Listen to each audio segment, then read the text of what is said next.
We are in the middle of a technological renaissance. The spread of information and improvement in technology is exponentially increasing in speed. Faster, better, smaller, smarter, further. Currently, our scientists are developing artificial intelligence, medical breakthroughs, biotech and nanotech, even space elevators. These all rely on software to function. Behind the scenes of this world, beyond the hype of the next hottest release, there is a war going on. A European court found Microsoft guilty of abusing its Windows monopoly to exclude competitors in the software market. Software is so important to so many things, and if you can control the software, it's like controlling the flow of oil.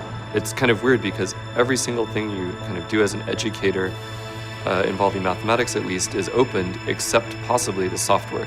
Apple plus Microsoft equals 100% of the desktop computer market. For too long, we've had all of these damn companies who have been saying, okay, well, if you want to make content, you've got to use this file format, you've got to do it in this way. When you get a program from, say, a proprietary software company like Microsoft, you're left effectively helpless. They don't give you the source code. When your mail client is hosted at Google, Google could decide that they're going to suspend your account, and then you disappear, and all of your information disappears. Your digital life could be destroyed in a minute, and it could be a mistake. The open source movement is changing the way businesses around the world are operating. If you improve it, those changes, if you're publishing them, also have to stay under the same license. So the body of free software just grows and grows and grows. Facebook uses open source software. Lots and lots of companies use open source software. NASDAQ, London Stock Exchange, Tokyo Stock Exchange, New York Stock Exchange, Google, Amazon. It's in planes, it's in the Airbus. All the film industry, it's in the power turbines. 87% of the US's power is generated on using Linux. The military has realized that Linux is a very good thing to use for a lot of their missions.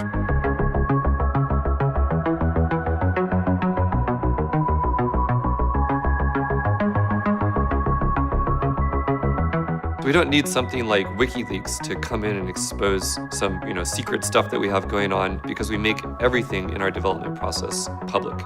It's all there, freely available for people to use, and it's free. It doesn't cost money. I want to be able to open up a device and see how it works and make it better. That's really what makes the engineers and scientists of tomorrow. The village has no electricity, no telephone, no television, and the children take laptops home that are connected broadband to the internet.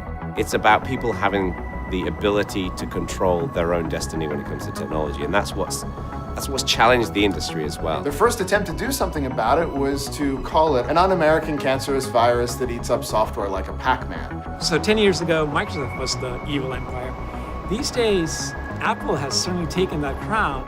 We're handing over power, and we don't know what they're going to do with that power. And we don't have any way to hold them accountable. Free software, it changed the way social movements communicate.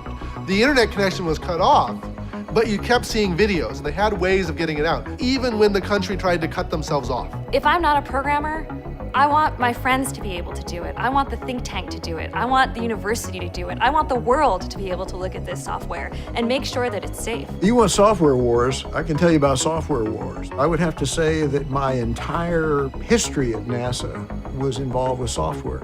There's nothing more valuable than being able to control information, not just the flow of information, but information itself. In order to reach greatness, you have to be able to build on what has gone before you.